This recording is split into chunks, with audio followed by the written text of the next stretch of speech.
Happening right now, we're watching talks in Pakistan. Vice President J.D. Vance, Steve Witkoff, Jared Kushner, they're all there right now, meeting with Iranian leaders in the room, the same room, face to face, to talk about Iran and opening up the Strait of Hormuz. The vice president has been warning Iran not to play with these negotiations, to take this seriously.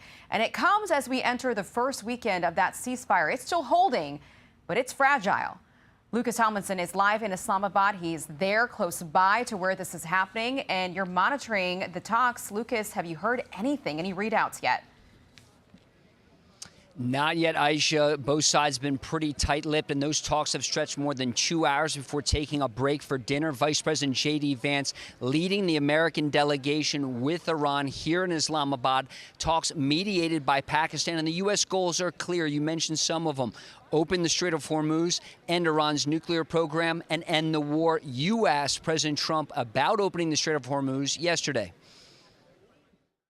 You're not going to let them toll the strait, are you? I mean, it's international. No, we're not going to let that. It's international water. If they're doing that, nobody knows if they're doing that. But if they're doing that, we're not going to let that happen. And perhaps that's one of the reasons U.S. Central Command said in a statement just moments ago it dispatched a pair of U.S. Navy destroyers to transit the Strait of Hormuz earlier today. And before the talks, Vance met with Pakistan's Prime Minister Shehbaz Sharif. The president's special envoy, Steve Witkoff, and Jared Kushner are also part of the delegation here, as you mentioned. A major player brokering the talks is Pakistan's powerful Army General Asim Munir, who essentially shares power with the Prime Minister. He met the Vice President when he arrived wearing a suit. He donned an army uniform when he greeted the large Iranian delegation led by the Speaker of the Parliament, Mohammad Galbaf, and Foreign Minister Abbas Araghchi, along with his technical team for nuclear talks. Before the delegation arrived, the Speaker issued 2 ultimatums before negotiations could proceed: a ceasefire with Lebanon and the release of Iran's blocked assets. Today, Israeli jets carried out 200 strikes in Lebanon after J.D. Vance said he hoped Israel would, quote, check themselves a little bit. A short time ago, Lebanon's Prime Minister posted on X, quote, in part, "I have decided to postpone my trip to the United Nations and the United States in order to follow up on the government's work from Beirut." And he was supposed to come to Washington on Tuesday, Aisha, to meet with Secretary of State Marco Rubio at the State Department and also with Israel's ambassador to the United States. Aisha? Lucas, it is very late in Pakistan right now, past 10 o'clock. It's seeming like the VP might have to stay the night. Are you getting any indications from the White House?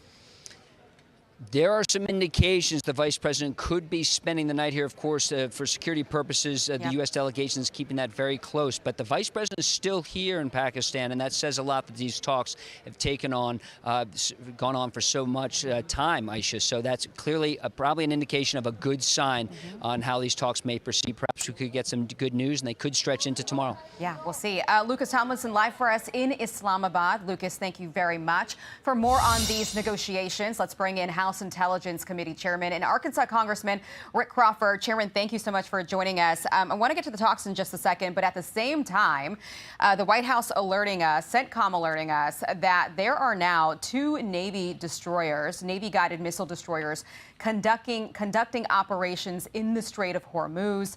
And basically, they're setting the conditions, Chairman, to clear these mines that have become such a problem for these oil tankers, these ships that are trying to go about and conduct business in international waters. This is an international strait, and yet they're afraid because there's mines all over the place.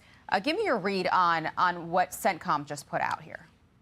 Well, this is an important step in actually physically removing. This is not a political act. This is the physical act of clearing the strait, and that's going to require the EOD techs in the Navy that have the expertise to do that. So not only do we have U.S. Navy divers, EOD guys, my brothers and sisters, but also the French and the British are contributing to that effort. And that's a very positive development that they're now hands-on helping out. Historically, the British and American forces have worked very closely together on EOD matters like this in the past. And so we haven't seen anything any close to this scale since 1988. Although we have seen mining before, but not at this scale. This is even bigger than 1988. And so the Navy EOD guys there have got their work cut out for them, but they're getting some assistance from British and French Navy divers as well. Well, kind of follow up on that here, because we know that Iran doesn't have the capabilities to clear the mines as quickly as we would like. Do we have enough capabilities to go at this alone? I know we've been asking our NATO allies to pitch in and help because they definitely have minesweepers out there. We do as well. Wouldn't it go a whole lot faster if they just pitch in? It would, and that's why I say that the news that the British and the French are contributing to the effort is they're very confident, and particularly the British, and so that will actually expedite this operation considerably. But again, this is a big lift. The type of mines that you're seeing there are acoustic, magnetic, pressure sensitive. So there's different kinds, and so they require. It's not quick. It's not fast moving, and unless you have large-scale minesweepers, we're going to rely heavily on those individual EOD techs that are, working under the water. Obviously, we have unmanned underwater systems as well. And in the old days, we used to have mammals that we would deploy, dolphins that would also help locate and help to destroy. But we don't use them anymore. But we use the underwater systems, unmanned underwater systems that allow us the capability to get after that with a little more speed. So it's not going to be a quick operation, but it's essential. And this is just where the heavy lift comes in of actually having those troops present to be able to offer that level of expertise and assistance. Okay, Chairman, we just got some information sent to me by a senior White House official right now saying that those trilateral in-person negotiations happening in Pakistan between the vice president, Iran, the Iranian delegation, and also the Pakistani officials that are mediating is ongoing now. So I believe they took a break and now it's ongoing again. So I want to bring that to our audience that has begun again, and they're in talks, and talks are underway. It's very late, past 10 o'clock there. Give me your read on that, Chairman. Is that a good sign? Are you hopeful? Yeah, I mean, if they haven't walked away from the table yet, we'll take that as a positive. I think there's some important things to note here. Number one, President Trump is the consummate deal maker. And the team that he has is an extension of, a reflection of his ability to make deals. So the three individuals there, Vice President J.D. Vance, Jared Kushner, Steve Witkoff, if there is a deal to be made, these guys are going to make that deal. Okay. I'm comfortable with that.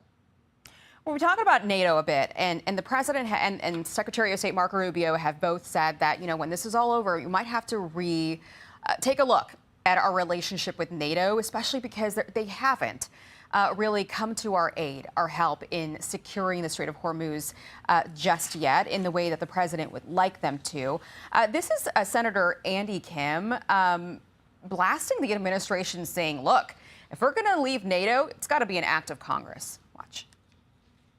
The president's attacks on NATO are some of the most reckless statements I've heard from any president about foreign policy. The president cannot take unilateral action to remove us from NATO. That is for Congress to be able to do. Chairman, let me just ask you very point blank. If the president decides after these talks that he wants to leave NATO, would he enjoy Republican support on Capitol Hill to make that happen? It's really too early to tell for me to be able to gauge that. I know personally, I think my perspective is I'm a little bit tired of NATO basically freeloading for the last 50-odd years. I mean, I've lived there, served there, and it's been something to see. Look, we provide all the resources, all the heavy lifting. We provide the economic impact to countries like Germany and others where we have a big military presence, and this is what we get in return, is that when we need help from them, they're not willing to. And here's the reality that nobody's talking about. I liken NATO, and you've covered Washington for a while, I liken them to the Vote No, Hope Yes caucus. What they want is for us to do it and for them to sit back and say, oh, we didn't have anything to do with it, but they benefit from it. That's the easy way out for them, is for the Americans to handle everything, and they can sit back and condemn it, keep their fingerprints off of it. It's time for that nonsense to stop. They're either with us or they're not, and I think the president's calling that out. Okay. Chairman Crawford, great to have you on the program. Thanks for joining us. Hey everyone, I'm Emily Campagno. Catch me and my co-hosts Harris Faulkner and Kaylee McEnany on Outnumbered every weekday at 12 p.m. Eastern, or set your DVR. Also, don't forget to subscribe to the Fox News YouTube page for daily highlights.